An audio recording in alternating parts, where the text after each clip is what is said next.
After 54 years in power, the al-Assad family's rule in Syria came to a sudden end when Bashar al-Assad fled the country on December 8th, seeking asylum in Russia. His regime collapsed after just 12 days of intense fighting between the Syrian army and opposition forces, bringing an end to the 13-year-old Syrian civil war. The conflict, which claimed over 350,000 lives and displaced millions, had transformed a peaceful revolution into an international civil war, with countries like Russia, Iran, Turkey, and the United States all involved. With the fall of the Assad regime, the geopolitical landscape of the region is set to change drastically. But who are the winners and who are the losers? Syria has long had strong ties with Russia, dating back to the Soviet era. After the Soviet Union collapsed, Russia maintained its naval base in Tartus, and by 2004, Bashar al-Assad sought Russia's help to modernize his military.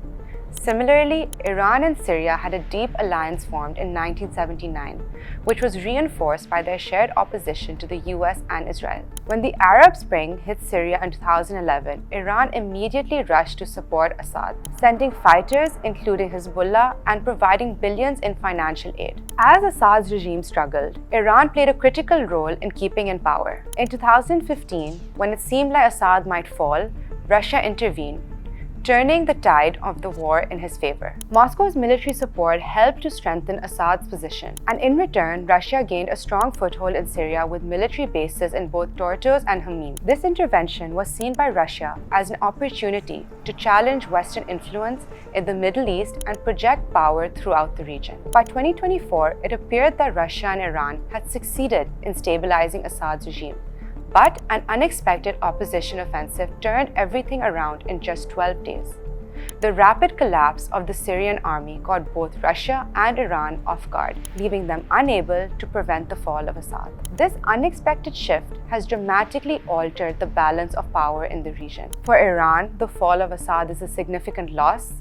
Syria had been a key part of its Shia crescent, which extended from western Afghanistan to the Mediterranean, enabling Iran to project its influence throughout the Levant. With Assad gone, Iran loses its strategic access to Lebanon and its ability to support Hezbollah. Additionally, Iran's role in the Palestinian-Israeli conflict will likely diminish as it has lost a major ally. Now, Iran may be forced to retreat and focus on domestic issues or accelerate its efforts to develop nuclear weapons to compensate for its reduced regional influence. Russia, too, faces a setback. The battle for Syria was not just about supporting Assad.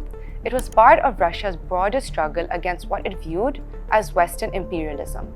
Losing Syria as its ally weakens Russia's position in the Middle East and undermines its status as a global power.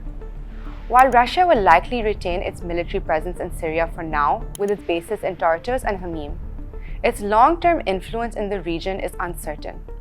On the other hand, Turkey has emerged as a winner by supporting the opposition and weakening both Iran and Russia's position. Turkey is now in a position to influence a vital corridor that links Europe to the Gulf through Syria. Turkey's strategic interests in the region have been greatly enhanced by the collapse of Assad's regime. The United States and the European Union have now welcomed Assad's fall. For them, it represents a major blow to both Russia and Iran, two adversaries they have long sought to weaken.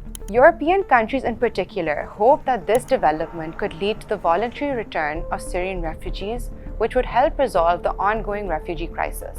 Israel's reaction to the collapse of Assad is more mixed.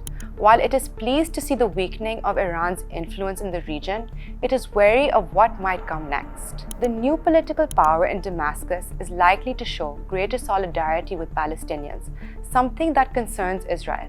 This has led to preemptive strikes by Israel, including a massive aerial bombardment, targeting Syria's strategic arms reserves, fearing that these weapons could be used against Israel in the future. The fall of Assad has set off a major shift in balance of power in the Middle East. While some countries like Turkey and the US may benefit, others like Russia and Iran face significant losses.